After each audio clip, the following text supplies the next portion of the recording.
hi hello' নমস্কাৰ তো স্বাগতম জনাইছোঁ মোৰ সৰু এটা মিনি ব্লগলৈ আপোনালোকক স্বাগতম জনাইছোঁ তো আজি আহিছোঁ আমি এখন শ্বৰ্ট ভিডিঅ' শ্বুটিং কৰিবলৈ তো ইফালে আমাৰ ৰেডি হৈ আছে ইফালে প্ৰাণজিত দা কেমেৰা ফিটিং কৰি আছে আৰু তো কি কবি মোৰতো মানে বহুতে ভাল লাগি আছে আৰু দিনটো কষ্ট হৈছে সেয়ে তো গাইজ আমি দিনটো কষ্ট কৰি আহিলোঁ ফটোশ্বুট এটা কৰি আহিলোঁ তাৰপিছত ইফালে লোকেশ্যন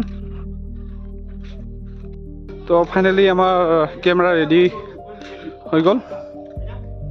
তো এয়া প্ৰাণজিত দা তো ফাৰ্ষ্ট মিনি ব্লগ হিচাপে আশা কৰোঁ আপোনালোকে মৰম কৰিব এনেকৈ ভিডিঅ'টো শেষলৈকে চাই যাওক এয়া ডাইৰেক্টৰ ছাৰ কি ক'ব কৰি আছোঁ হোৱা নাই বজাই দেখোন আমাৰ ডাইৰেক্টৰ ছাৰৰ মোবাইলৰ পেজ বজাই হৈ গৈছে বজাই হৈছে না ভিডিঅ' নহা হৈছে কিন্তু হ'ব দে এই অকণমানি মাইনা নামটো চয়নিকা দাস অলপ জোৰকে কবি দিয়ক গাইছ চাই থাকক এয়া গাইছ চলি আছে শ্বুটিং কি কৰবি আৰু ইতিমধ্যে আমাৰ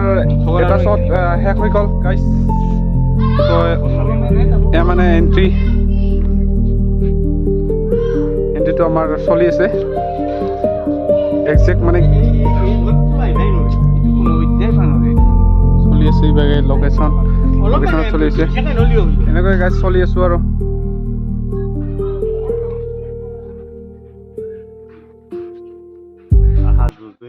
তো হেল্ল' গাইজ তো সেইদিনাখন মানে কি ভিডিঅ'টো শেষ কৰা নহ'ল তো ইমানখিনি মই দেখাব নোৱাৰোঁ কাৰণ ভিডিঅ' কৰা নহ'ল যিহেতু মই কামত লাগিব লগা হ'ল সেইকাৰণে ভিডিঅ' কৰা নহ'ল তো ভিডিঅ'টো শেষো কৰা নহ'ল যদিহে ভিডিঅ'টো চাই ভাল পায় তেনেহ'লে লাইক শ্বেয়াৰ কমেণ্টখিনি কৰি দিব তো আজিলৈকে এৰিছোঁ বাই বাই